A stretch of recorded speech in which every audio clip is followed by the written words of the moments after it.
Today's program is part of a special series brought to you by St. Agnes Medical Center and Every Neighborhood Partnership, with funding provided by ACEs Aware. Together, we are working to raise awareness about the effects of adverse childhood experiences in hopes of building a healthier community and a brighter future for our children. Dr. B explains the importance of acknowledging our stressors of the past in order to thrive in the present. Plus, she shares practical tips for coping through challenging times and building greater resiliency so you and your family can enjoy healthier and more fulfilling life.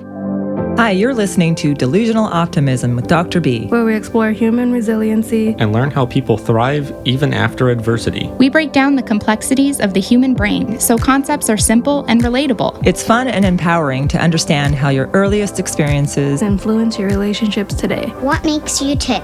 Dr. B is a speaker, trainer, and consultant who understands emotions and human development from the inside out. Let's dive into today's episode. Here's Dr. B. All right, good morning, Zander. How are you? I'm doing very well. How are you doing this morning? I am doing well. It's a Friday. My city is raising the pride flag for the very first time ever. Wow. So that's I know. Xander's like, what? Yeah. I think where do you live? They've been doing that for a long time. I'm pretty sure in a lot of places. And I'm in California. So, this is a big, it's been a big controversy. So I'm so excited to have you here to talk to us today. And let me say this, though, right off the top, a huge congratulations to being the 2020 Social Worker of the Year with the National Association of Social Workers. I think that is so awesome. That's amazing. And yeah, that was a cool read for me when I was, learning more about you. And so for our audience, Zander Keig Consulting. Yes. In Orlando, Florida. And so we are super fortunate today to get to chat with you and learn about what you do. And like I said, I'm so impressed and excited about your award of being the National Social Worker of the Year for 2020. That's a pretty big honor. It is a big honor. So Zander, I was looking over your website and two other things popped out at me that were really interesting and I'd love to hear more about in terms of you are a certified queer and trans affirming professional and you are a certified Rainbow Shield provider as well as many other things. And I thought, okay, that's cool. And I've never seen that before. So I would love for you to talk about, what does that mean? Because you are clearly on the leading edge of not only the LGBTQ social justice advocacy community, but also very much so the transgender community. So I want to learn all about what you do and what that means because people are so naive when it comes to especially the transgender community. Absolutely. Well, thank you for asking. Most people don't ever ask about the Rainbow Shield. So the Rainbow Shield training that I completed was through what is now the Modern Military Association of America, MMAA, which is now 3 or 4 different organizations that represent LGBT military members, their dependents, and veterans merged together. So people might be familiar with OutServe or Service Members Legal Defense Fund, the American Military Partners Association. So they all merged to create the Modern Military Association of America.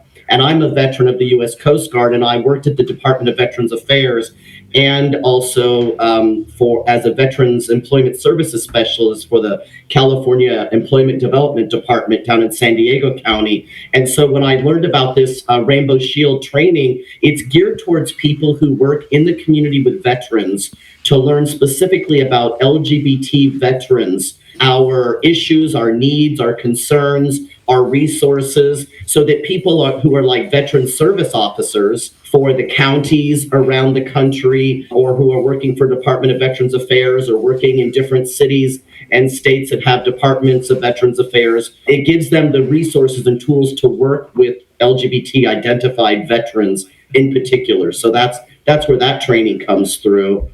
And then the Queer and Trans Affirming Professional, that's a brand new certification program that was started by some therapists in Austin, Texas. And they were holding a conference every year for a few years that was specifically looking at LGBT couples. So they're mostly couples therapists, and they were looking at working with LGBT couples, and they founded a conference. And they found that there weren't a lot of resources that were geared toward working with people who are LGBTQ identified and in couples, right? Or maybe families. And so there are lots of certification programs. It's not the only certification program I've gone through, but I was invited to become an instructor for that certification program. And one of the prerequisites for that is that I become certified myself. So I had to go through courses, and I had to take an examination, and then I had to develop my course. And then what's going to happen now is that students are going to go through the course, and they're going to go through the certification program, and they're going to take many courses, including mine, and then they have to go through what's called consultation. And so I'm also a consultant. So I'll be working with students. They need 6 hours of consultation. And so I'm an instructor and a consultant. And so people can just do an internet search on Queer and Trans Affirming Professional to learn more about the certification program. Or even just go to my website, zanderkeig.net, because there's a little digital badge, and I put a little link right under it so people can go to it directly. Can you talk a little bit more about the Rainbow Shield? What is the specifics, and how do you work? What is your job when you interact with people in the military? Well, it all depends, right? For me, for example, I was working in the Department of Veterans Affairs, and then I was working in the Department of Defense as a licensed clinical social worker, doing clinical case management. And so my job at the time when I went through the Rainbow Shield training was as a clinical case manager for the Navy Medicine West transgender care team. And so I did that for a little over 3 years. And so my job was working directly with active duty service members who were going through a command approved gender transition between December 2016 and January 2019. And so I already had all of these resources. You know, I didn't, to be honest, I didn't learn very much that I didn't already know, because I am a veteran. I am a member of the LGBT veteran community, and I've worked in multiple settings with veterans as a veteran. And so, but I wanted the endorsement of an organization that was at the time OutServe and now Modern Military Association of America. I wanted that endorsement. I wanted to be able to use that badge as a signifier to demonstrate that I've been through an actual training, and that I'm now, endorsed by them to be a liaison to providers who are unfamiliar with working with LGBT veterans. So, for example, I recently signed on to do a continuing education class with Affirmative Couch, which is a continuing education company that focuses on LGBT specific behavioral health trainings. And I'm going to do a training next month that's all about LGBT veteran community and patients or clients. So how to work with LGBT veterans and resources available for that community. So it's just like a bolstering of what I already know how to do, but it signals, through the visible, through that badge, that I've been through a training in addition to all of my own personal experience. Zander, you are like a walking resource library, and I love that, because the LGBT community is one thing, but one of the things that I know from my experience and from, research is that 80% of the population don't even know a transgender person. So all of their information about the transgender community comes from media, comes from movies, magazines, TV, the hype stuff, not the real life stuff. And I love that you're so open and honest and willing to share, and you are a wealth of resource in the LGBT community, but also the transgender community. And I And as I look at my sort of like outline of what I want to, what's the problem here? And I want to hear, because this sounds like a contradiction in terms for me, military command approved gender transition program. I'm like, wait a minute. They allow that this is a thing? Please help me understand that. Absolutely. So let me first say that becoming a social worker, which was not my first career, was a natural fit for me because people used to call me a walking encyclopedia. And if you know social workers in your life, social workers can tend to be very, very resourceful because in a lot of cases, that's what we're doing, right? We're providing resources and referrals and linkages and warm handoffs, right, to other providers and other agencies. And so most social workers are like walking encyclopedias. So it's a perfect profession for me. Okay, so there is a lot of confusion about the military and transgender people. I would go even further to say that not only is there confusion, but there's misinformation, there's contradiction, and there's agendas. And so I'm going to be a little careful. So I'm not going to name names and I'm not going to go into too many details. But what I'll tell you is that in June of 2016, a memo came out from the Department of Defense that said active duty service members who are transgender and would like to go through a gender transition can do it while they're on active duty, and that the resources and services for that would be available on or after the 1st of October 2016, right? So that was the last 6 months of the Obama administration, right? So President Obama was in office for 8 years, and in his last 6 months, we got open transgender service. I personally find that very disappointing. Like I find it disappointing that the Defense of Marriage Act and Don't Ask, Don't Tell for military members who are gay and lesbian and bisexual was also not repealed until much later in his time in office. And as a reminder, it was President Clinton who enacted Don't Ask, Don't Tell and Defense of Marriage Act. So I mean, we have to contend with some of these political nuances in our community. And there are members of LGBT community who are not fans of the military, right? So we have to acknowledge that there's issues around just being in the military, right? Being a veteran and having worked for the military. So controversial, I won't go into details, but it's a reality. Okay. And so when that policy or that memo came out on June 30th of 2016, I was at Naval Medical Center San Diego in the case management department working in the residential substance abuse disorder treatment program for active duty service members who were Navy, Marine Corps, and Coast Guard. And so that was my job at the time. And what I did was I did something most people wouldn't do, but you'll get to know me well enough to know that I've got a lot of moxie. So I do things that other people won't do because what's the worst that can happen? They'll say no, like, so what, right? And so when that email went out to the entire command of Naval Medical Center San Diego and all of its branch clinics, I hit reply to the commanding officer, not to all thousands of people probably on that email.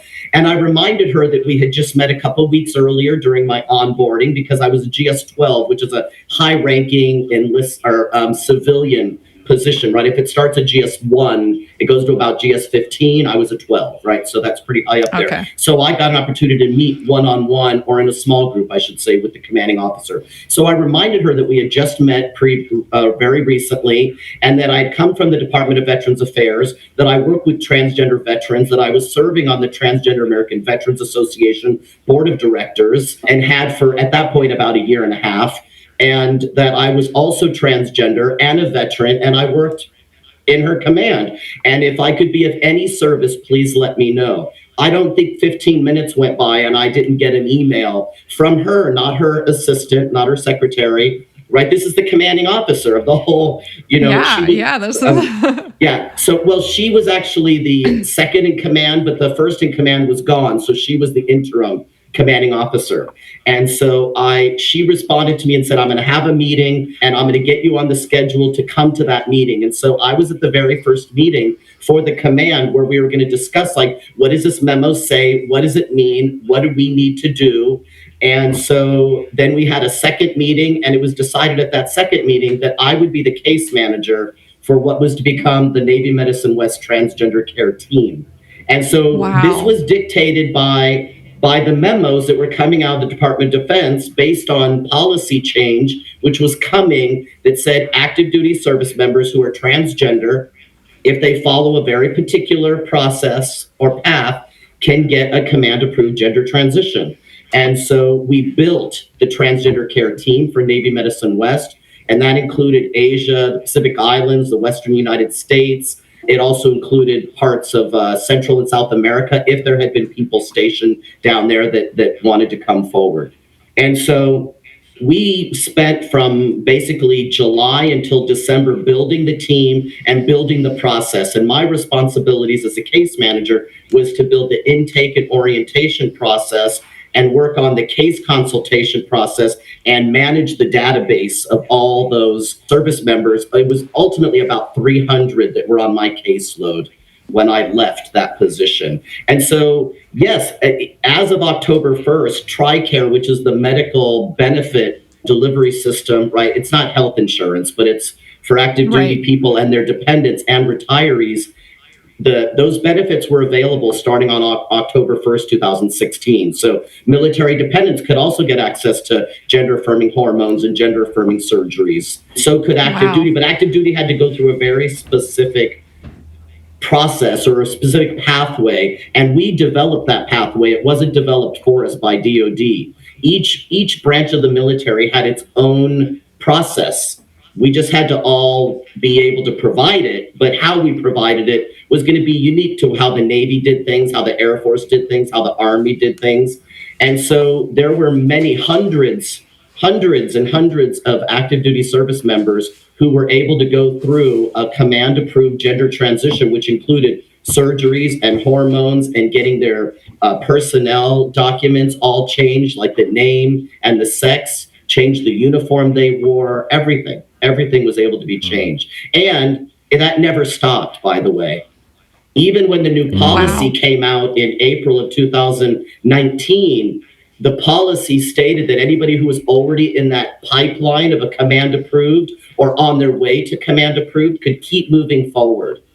Keep moving forward. So when people say, oh, well, there was a trans ban, you have to get really specific about what that means, because it didn't mean that all the people, the 200 almost 300 people I worked with, they weren't kicked out all of a sudden. Okay.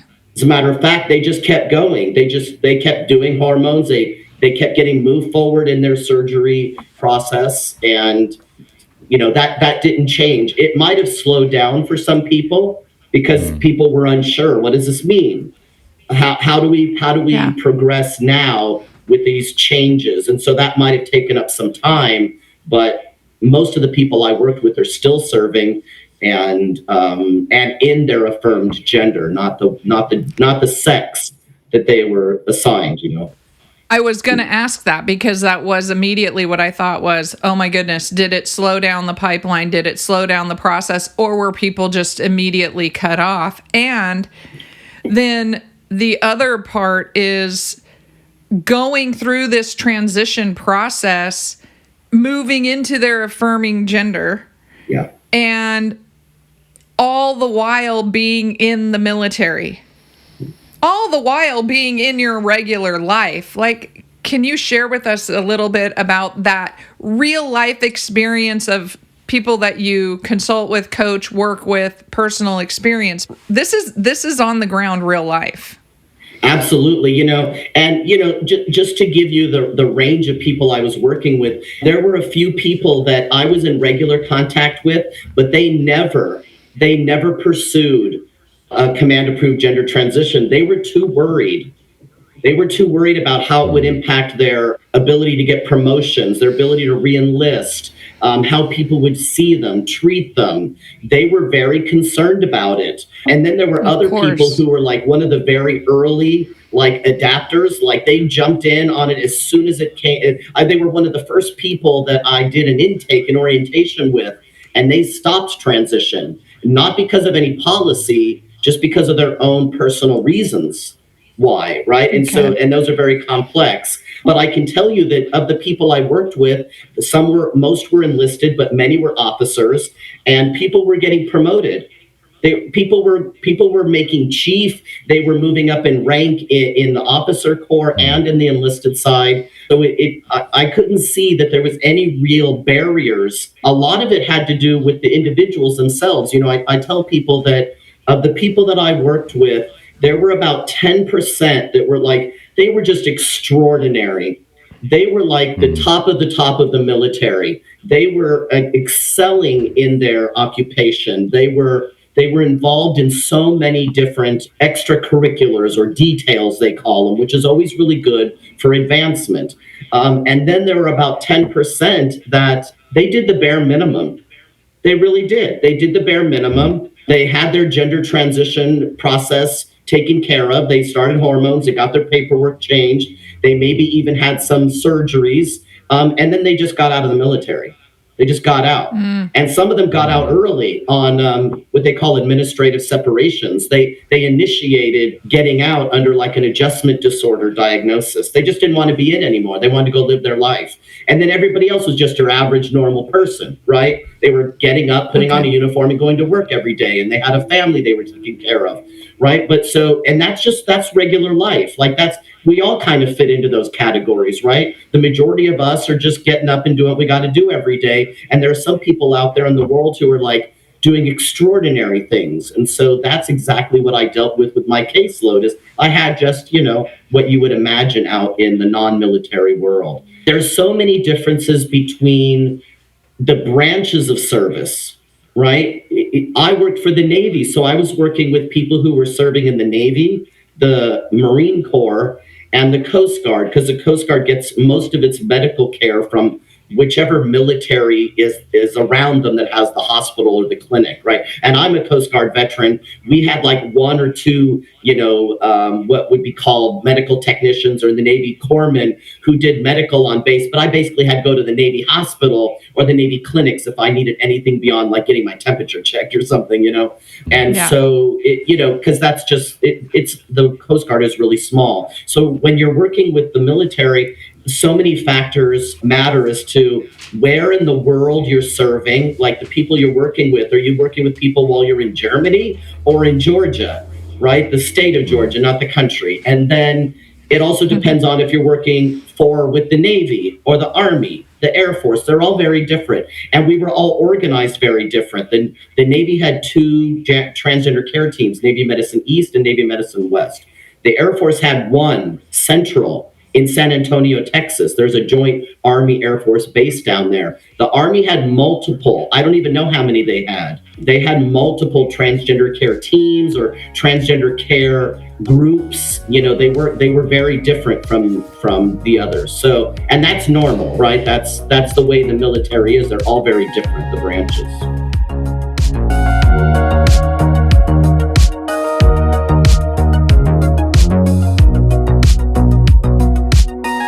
There are so many like idiosyncrasies to the process of these, the military pieces.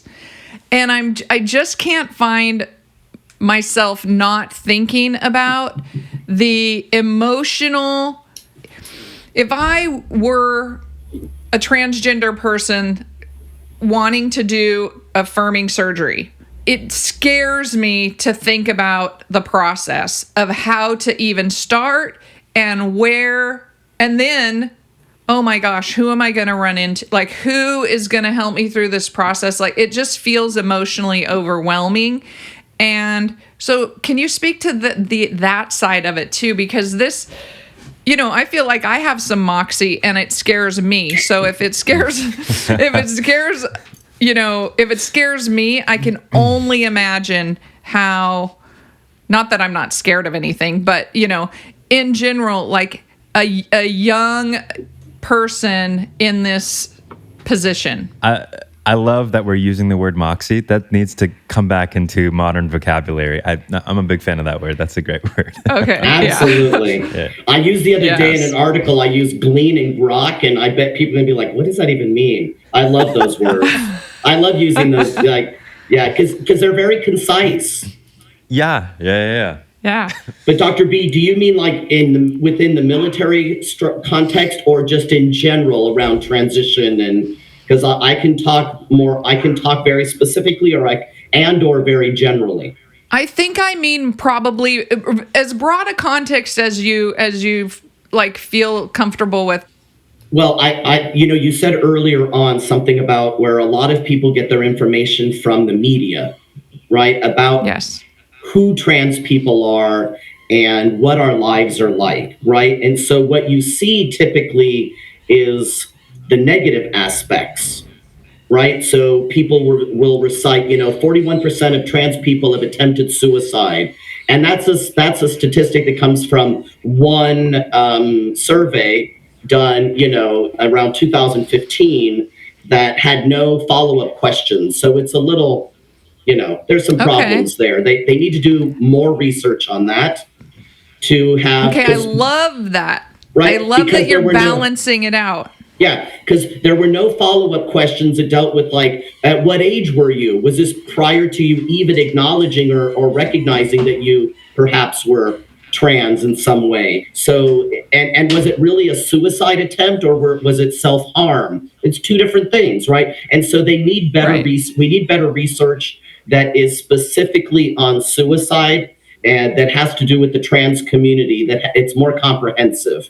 And I'm hoping that people are doing that, because that one statistic gets pulled out all the time, and I find problems with it because of the lack of follow-up with that. Thank you for that education, because I'm one of those people who, like, in a desire to be protective, I inaccurately reflect information that maybe isn't complete. And so I'm so glad you're here to help us understand this on a deeper level. Well, no, it makes sense, because, when you said that we get a lot of stuff from the media, well, within the LGBT community, we have our own sources of media, right? These large national organizations. And so they put out infographics, and they put out newsletters, and they put out blogs and YouTube videos, or, just videos. And they repeat this information. And so it makes it sound very reliable. So why would you question them, right? Most people don't.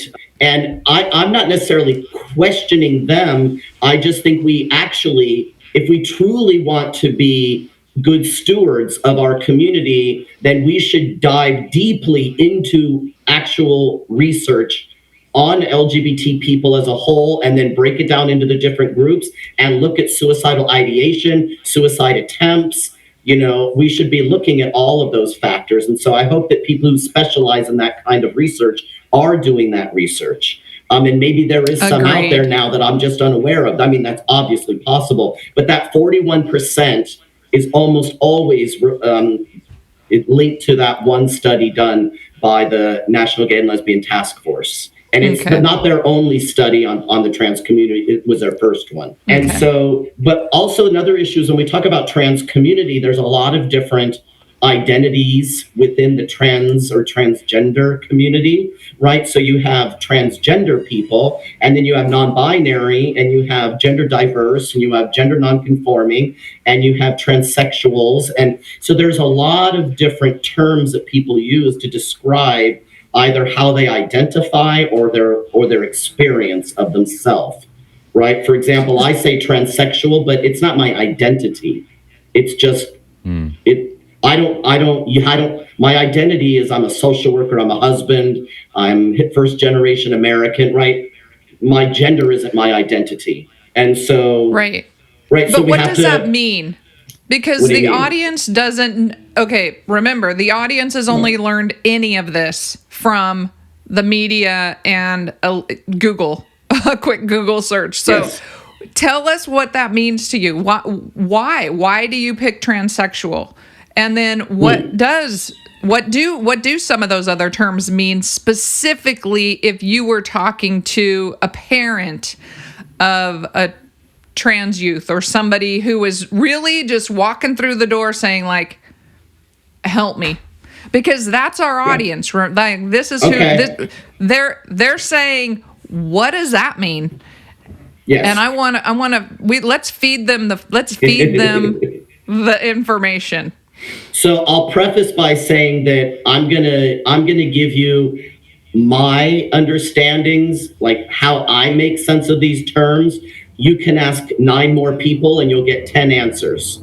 So absolutely, just so people are clear yes. on that. If they want a definitive glossary, they're not going to find one. And right. so for me, I use transsexual because in its original meaning, right, that I have gone through the process of medically changing how I appear to society. Right. I've taken gender affirming hormones now for 16 years, and I've had surgical procedures, and I've gone into a court, right? And I've asked a judge to grant me a name change and a sex marker change, right? So so my driver's license, the sex marker is now male. My passport says male. My California birth certificate now says male. Back when I did this, you had to go through court. That's not the case in all states, but every state has a very different legal process for how you change your name and how you change the sex marker on your government identification and your diplomas and your bank accounts and all those things. And so, so for me, transsexual matches because as prior to transition, I was a dyke, and so I was a masculine woman, and so my masculinity didn't change. My gender expression didn't change. I went from a masculine woman to a masculine man. Right? Some people actually make a significant change. They go from being a really feminine woman to a really masculine man, whereas a lot of people, they go from feminine woman to feminine man. Right, in their transitions. Or on the other side of the community, right, so to speak, would be masculine man to feminine woman, or masculine or feminine man to, like it's because the difference is that we have a natal sex. This is quite controversial, by the way, but I'll say it because I'm a medical social worker and I don't mind talking about biology. And that is that, I say to people, I'm a man. I say I'm a transsexual man. I might say I'm a man of trans experience or transsexual experience, and I have a female natal sex. Right? Okay. I don't say that to my neighbor. I don't say it to the person, when I'm ordering my food at the diner. I say it to my doctor, to my nurse, right? To my, I say it in medical settings because I want them to know because symptoms manifest differently in male and female bodies, and medications are different, the dosaging. And so I want my doctors to know it's not something I just randomly tell people. But when some people, if there are people who are, say, uncomfortable around trans people, or they are negative or even rejecting of trans people, if somebody says to me, well, you'll always be female, my comeback is, well, I know that. But that's not common. What's more common is that somebody's going to get a lot of pushback, and then they're going to deny that a biological sex even exists. And I don't do that, right? So I risk a little bit in talking about that. I feel like I'm talking about me and my experience and my conversations with my doctor.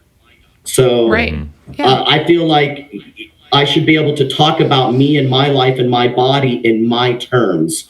I'm not telling any other trans person what terminology to use, right? And so transgender might be more of an umbrella term for some people. They'll say, oh, it's the transgender community. We're not all friends under this umbrella. And so... And reality, we're not all friends under any umbrella, right? That's right.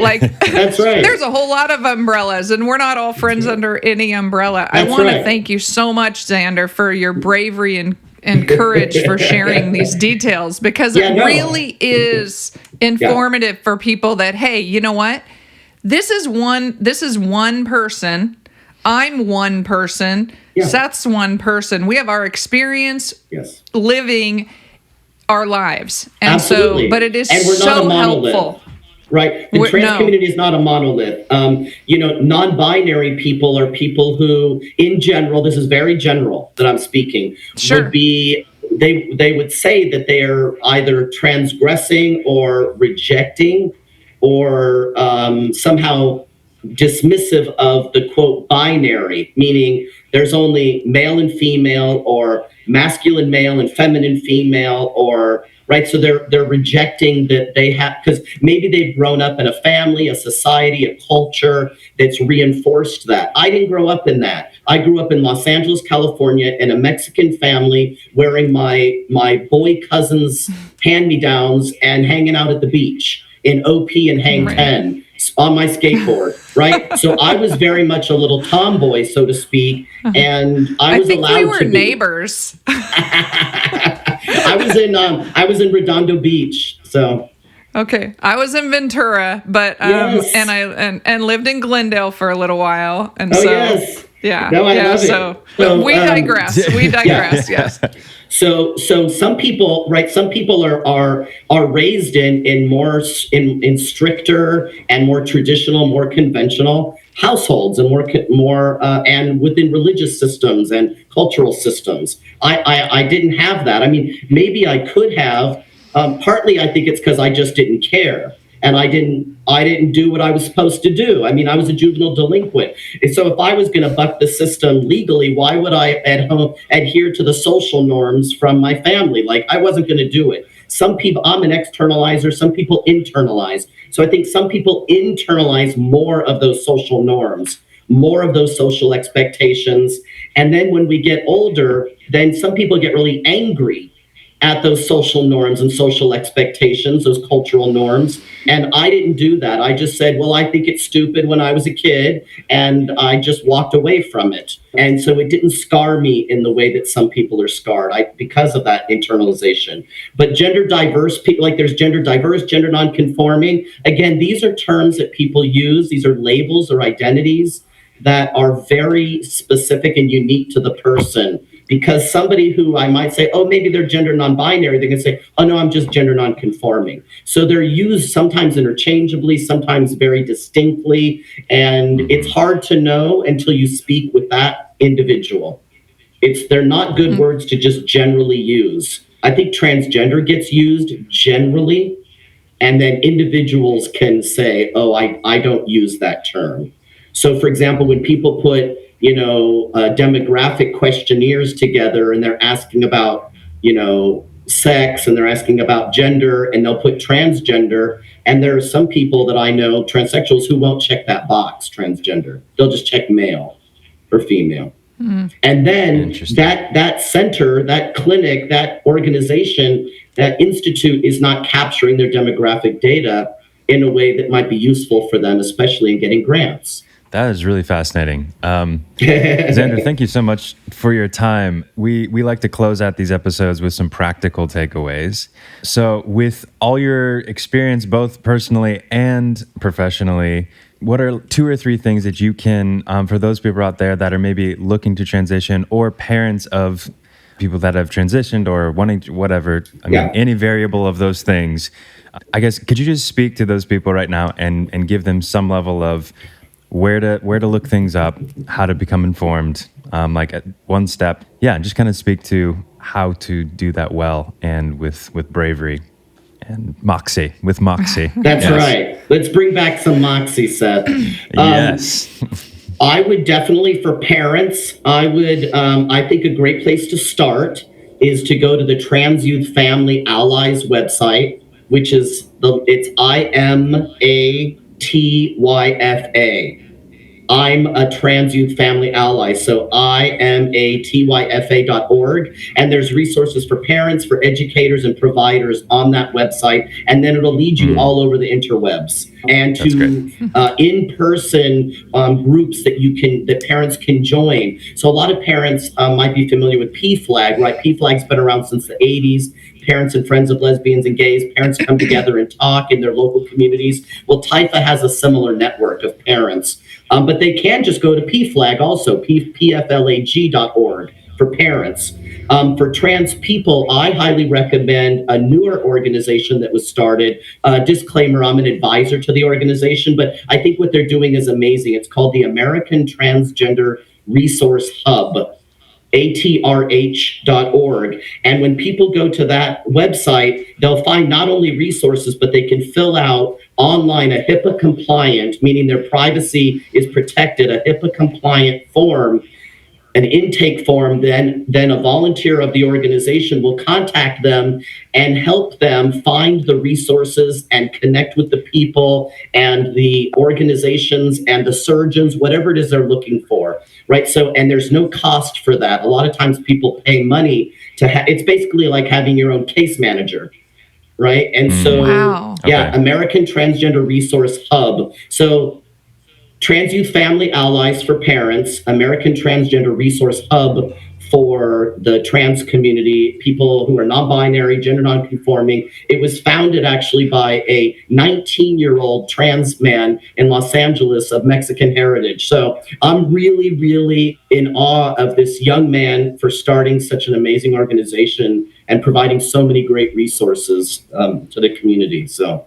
I just want to add that I want to remind people that in the media, we hear all the negative things that are happening to the trans community. People are being fired, they're being murdered. But I want people to know that we are also expressing and experiencing joy. We're thriving, we're excelling. We have loving families. We are in gainful employment. We are in college. We're doing all kinds of things. We're doctors, lawyers. We're doing so many great things. We're changing the world in our small ways and in our big ways. And so just know that progress is happening. That we can be optimistic and resilient. That there's optimism and resilience in every group that is in the world, every group in the world. So including, absolutely. That's how we got to delusional optimism. Absolutely. But I so appreciate you sharing that. Yes, that there are positive things are happening everywhere. And negative things are happening too with all groups. I mean, this is part of life, is the ups and downs. So it's so great to hear your perspective. I appreciate so much your bravery and courage for sharing such honest stories with us today. And definitely the actionable, honest, resourceful takeaways that people can really use. I mean, that's why I love what I do. I mean, what I mostly do nowadays is I teach conflict management trainings, and I also can facilitate wellness webinars. And so I teach people how to navigate uncertainty, how to deal with emotional distress, how to get a better night's sleep, because these are all things that are going to help us, go through the trials and tribulations, the stressors and strains of daily life. Nobody can escape these things. We all are experiencing them, but we're all going to experience them differently. And a lot of it has to do with how well prepared we are as we're experiencing them. And if people out there want to reach out to you, use your services, all those things, how do they find you? ZanderKeig.net. That's my website, ZanderKeig.net. And also you can go to circles.modernhealth.com, because I'm a Circles facilitator for Modern Health, which is a mental health benefits company, and they're free and open to the community. And currently we have an LGBT Pride Circle series that's available for the whole month of June. So people can go, and there's listens and learns, and there's also discussion circles. So definitely check those out. Awesome. I'm facilitating some of those. That's awesome. Thank you so much for your time, Zander. Hope you have a wonderful weekend. Thank you so much. Thank you so much. Thank you, Seth. Thank you, Dr. B. Bye. Thanks so much for listening to today's episode. I appreciate the opportunity to connect with you. If you're interested in booking a training, I'd love to hear from you. You can reach me at my website, Dr. B Connections. There's a big button that says, book a training with Dr. B. It's that easy. If this show has been beneficial for you, please share it with your friends and family. Spreading the word about the show helps us grow our audience and helps continue to change the world together. Again, thanks so much for listening to Delusional Optimism. Now, go leave a life print.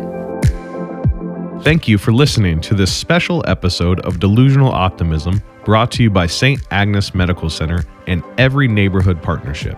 We hope you're encouraged by Dr. B's message and find her tips helpful for managing life's stressors and building a more resilient self. For more episodes in this special series, please visit St. Agnes Medical Center's website at www.samc.com. This episode is produced and published by the editing team at Truthwork Media.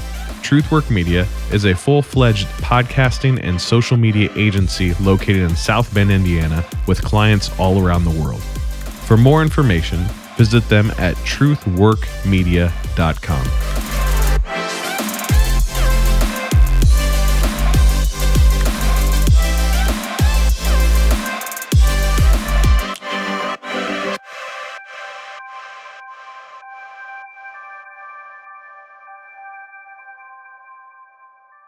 These materials and all discussions of these materials are for educational purposes only and do not constitute medical or mental health advice.